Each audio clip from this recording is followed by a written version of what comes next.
Hello everyone, Shastri Swami Dharmaprasad દાસજી કોલેજમાં આપ સૌનું સ્વાગત છે.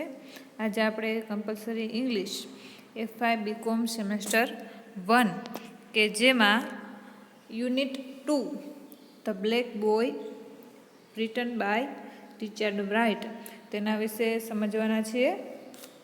જે એક ઓટોબાયોગ્રાફી છે રિચાર્ડ રાઇટની અને એક એક્સ્ટ્રેક્ટના સ્વરૂપમાં છે. આપણે અહીંયા આપેલું છે જેને આપણે આજે ભણવાના છે. સૌપ્રથમ આપણે રિચાર્ડ રાઇટ વિશે થોડી માહિતી મેળવીએ.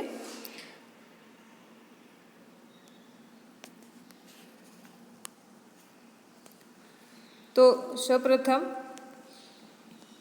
યુનિટ 2 છે જેનું આપણે ટાઇટલ આપેલું છે બ્લેક બોય, એટલે આપણે એનો ગુજરાતી અર્થ કરીએ તો કાળો છોકરો અથવા તો અશ્વેત છોકરો.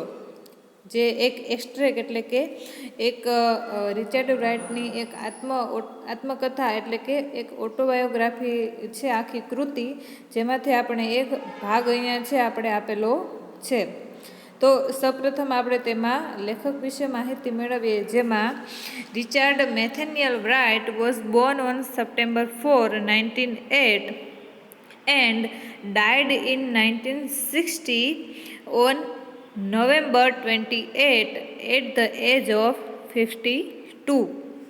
કે રિચાર્ડ મેથેનિયલ રાઇટનો જન્મ 4 સપ્ટેમ્બર 1908માં થયો હતો અને મૃત્યુ 28 નવેમ્બર 1960માં થયું હતું, જ્યારે તેની ઉંમર માત્ર 52 વર્ષની હતી.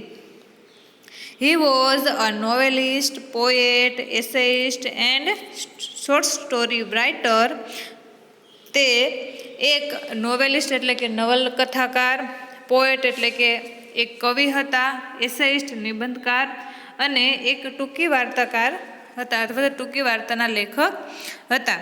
His notable work are, તેની કેટલીક પ્રખ્યાત એવી અથવા તો નોંધપાત્ર કહી શકાય એવી કૃતિઓ અહીંયા આપેલી છે, કે જેમાં first Uncle Tom's Children, second Native Son, third Black Boy and fourth The Outsider. His works mainly deal with racial themes, especially the plight of Afro-Americans during the late 19th to mid-20th century. કે તેની ઘણી બધી કૃતિઓ છે જેમાં વધારે પડતું આપણે છે એ રેશિયલ થીમ છે જોવા મળશે, જેનો અર્થ થાય છે જાતીય કથા વસ્તુ, અથવા તો રેશિયલનો અર્થ થાય છે જાતીય ભેદભાવ થતો હોય તે, અને થીમ એટલે કથા વસ્તુ, એટલે કે જાતીય ભેદભાવને લગતી જે બાબત છે તે જોવા આપણે મળે છે. Specially the plight of Afro Americans during the late 19th to mid 20th century, એટલે કે 19મી સદીના અંતનો જે ભાગ અને 20મી સદીનો જે મધ્યનો ભાગ છે તે સમયગાળામાં જે એફ્રો અમેરિકન્સ છે એટલે કે જે આફ્રિકાથી અમેરિકામાં વસવાટ કરવા માટે આવેલા છે, એવા લોકો ઉપર કેવી રીતે અત્યાચાર થતો અને કેવી રીતે જાતીય ભેદભાવ થતો હતો તે બાબત અહીંયા આપણે બતાવવામાં આવી છે. Black people in America suffered discrimination and violence in the South and the North America. ડિસ્ક્રિમિનેશનનો અર્થ થાય છે ભેદભાવ અને વાયોલન્સ મીન્સ કે હિંસા, અને સફળનો મીન્સ થાય છે સહન કરવું. કે બ્લેક પીપલ એટલે કે આફ્રિકાના લોકો આપણે જાણીએ છીએ કે વધારે પડતા છે એ અશ્વેત હોય છે, એટલે કે રંગે થોડાક કાળા હોય છે. તો શું કરતા, તો કે એ લોકો બ્લેક પીપલ ઇન અમેરિકા, કે જે એ અશ્વેત લોકો અમેરિકામાં રહેતા હતા, તો તેને રંગે કાળા હોવાને લીધે ઘણું બધું સહન કરવું પડતું હતું. કે ડિસ્ક્રિમિનેશન ભેદભાવ, જાતીય ભેદભાવ અને વાયોલન્સ હિંસા પણ સહન કરવી પડતી હતી. ક્યાં, તો કે અમેરિકાના નોર્થ અને સાઉથમાં. Richard's father left the family when he was 6 years old and did not see him for 25 years. કે રિચાર્ડ રાઇટના જે ફાધર હતા તે રિચાર્ડ રાઇટના પરિવારને છોડીને જતા રહેલા હતા, જ્યારે આપણા લેખક એટલે કે રિચાર્ડ રાઇટ માત્ર 6 વર્ષના હતા. And did not see him for 25 year. અને જ્યારે આ લેખક આની આત્મકથા લખે છે, ઓટોબાયોગ્રાફી લખે છે ધ બ્લેક બોય, ત્યારે તે માત્ર 25 વર્ષ ત્યારે તેમણે તેમના પિતાને 25 વર્ષ સુધી જોયેલા ન હતા. In 1916, his mother Ella moved with Richard and his younger brother to live with his sister Maggie and her husband Silas Hoskins in Elim. શું થાય છે તો કે લેખકના જે મધર છે એ લેખકના પિતા તેમના પરિવારને છોડીને જતા રહે છે, ત્યારે લેખકની મધર છે એનું નામ છે એલા.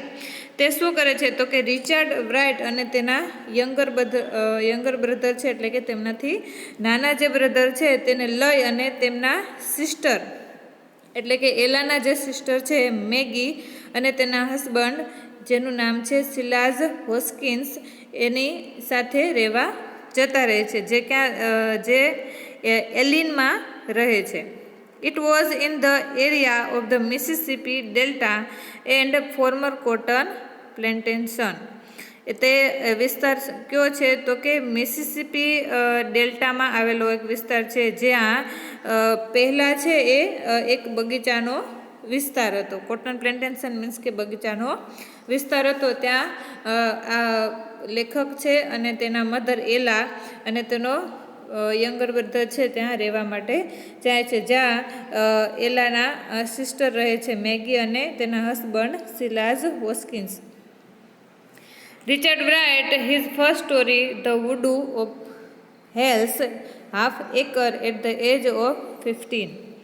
જો વિચારો કે રિચાર્ડ રાઇટ છે એના વિચારો કેટલા ઉચ્ચ પ્રકારના હશે અથવા તો કેટલું એનું ચિંતન હશે કે તે માત્ર 15 વર્ષના હતા ત્યારે તેણે તેમની ફર્સ્ટ સ્ટોરી લખી હતી, જેનું નામ છે the voodoo of Hell's half acre. The Black Boy is a memoir written by Richard Wright. કે અહીંયા જે આપણે ભણવાના છીએ, સમજવાના છીએ તો બ્લેક બોય તે શું છે તો કે રિચાર્ડ રાઇટ દ્વારા લખાયેલું એક સ્મરણો અથવા તો સંસ્મરણો કહી શકાય એ છે, અથવા તો તેનું આત્મચરિત્ર કે તેણે કેવા અનુભવો કરેલા છે, કેવું તેને જીવન હતું યુવાનીમાં, એ બધી બાબતોનું તેમણે વર્ણન કરેલું છે. It deals with his youth in the South Mississippi, Arkansas and Tennessee. કે એ બ્લેક બોય નામની જે આપણે જે ભાગ આપેલો છે ભણવાના છે તેમાં લેખકે મિસિસિપી, એર્કેન્સેસ એન્ડ ટેનેસીના જે વિસ્તારમાં તેમને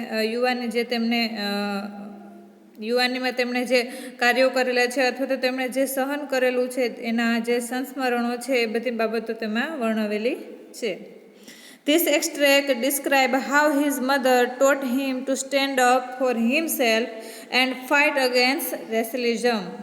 શું છે તો કે આ જે બ્લેક બોય એક્સ્ટ્રેક્ટ આપણે ભાગ આપેલો છે તેમાં ડિસ્ક્રાઇબ એટલે કે વર્ણન કરેલું છે હાઉ હિઝ મધર ટોટ, કે તેમની મધર તેમને શીખવે છે તેમાં કે કેવી રીતે સ્ટેન્ડ અપ ફોર હિમસેલ્ફ, કે પોતાના માટે કેવી રીતે અડીખમ ઊભું રહેવું, એન્ડ ફાઇટ અને કેવી રીતે લડવું, અગેન્સ્ટ કોની સામે તો કે રેશિયલિઝમ એટલે કે જે જાતિવાદ થઈ રહ્યો છે, અન્યાય થઈ રહ્યો છે તેની સામે કેવી રીતે લડવું, તે આ કૃતિમાં તેમના મધર છે એ રિચાર્ડ રાઇટને શીખવે છે.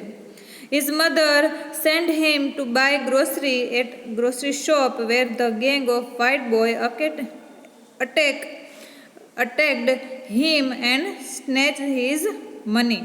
કે શું થાય છે તો કે his mother sent him buy grocery, કે રિચાર્ડ રાઇટના મધર છે એલા તેમને કોઈ ગ્રોસરી એટલે કે કોઈ અનાજની કરિયાણાની દુકાન છે ત્યાં તેમને કંઈક ખરીદવા માટે મોકલે છે. તો ત્યાં વેર અ ગેંગ ઓફ વ્હાઇટ બોયઝ એટલે કે અમેરિકાના જે ગોરાઓ છોકરાઓ હતા તે શું કરે છે તો કે તેની ઉપર અટેક કરે છે, એન્ડ સ્નેચ હિઝ મની, અને તેમની સ્નેચ મીન્સ કે છીનવી લેવું, એટલે કે તેમની મની છે, પૈસા છે એ તેમની પાસેથી છીનવી લે છે.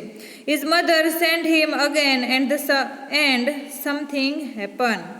શું થાય છે તો કે હિઝ મધર સેન્ડ હિમ અગેન, કે એકવાર છે એ લેખક પાસેથી પૈસા છીનવી લે છે પેલા વ્હાઇટ બોયઝની જે ગેંગ હતી તે, તો એ તેમના મધર છે એને ફરીવાર એને મોકલે છે.